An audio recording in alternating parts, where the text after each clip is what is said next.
A paz do Senhor Jesus, meus irmãos, que a graça de Jesus Cristo nessa manhã possa acompanhar todos no livro dos Gálatas, capítulo de número 1, versículo 6 ao verso de número 10, que diz assim: Maravilho-me de que tão depressa passasseis daquele que vos chamou a graça de Cristo para o outro evangelho, o qual não é outro, mas algum que vos inquietam e querem transtornar o evangelho de Cristo. Mas ainda que nós mesmos, o anjo do céu, vos anuncie o outro evangelho, além do que já vos anuncio, seja anátema. Assim como já vô-lo dissemos, agora de novo também vô-lo digo. Se alguém vos anuncia o outro evangelho além do que recebeste, seja anátema. Porque persuado eu agora a homens ou a Deus, ou procuro agradar a homens? Se estivesse ainda agradando aos homens, não seria servo de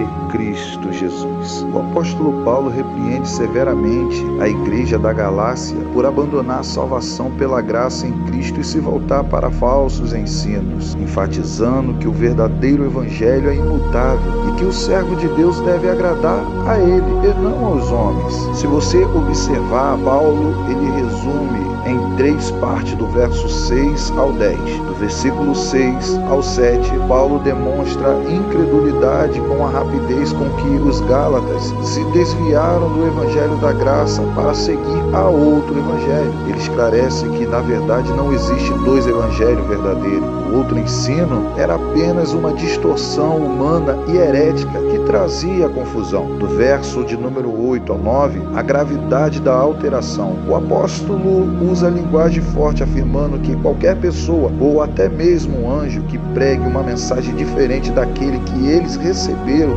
deve ser considerado anátema. Pasme aqui, abre aspas, maldito ou separado de Deus, fecha aspas. Isso reforça a ideia de que a mensagem da salvação é absoluta e não pode ser negociada. No versículo de número 10, ele mostra a aprovação divina versus a aprovação humana. Paulo ele é acusado por opositores de adaptar sua mensagem para agradar os homens. Ele rebate perguntando se busca o favor dos homens ou de Deus, afirmando se quisesse agradar pessoas, ele não seria servo de Cristo Jesus. E isso me toca o coração nesta parte da manhã, e o Espírito Santo de Deus, ele nos faz uma pergunta, e a seguinte pergunta é: temos nós agradado a homens ou temos nós agradado a Deus? Um evangelho é verdadeiro e o outro aparentemente tem a aparência de um evangelho que traz vida, mas no final ele traz a morte.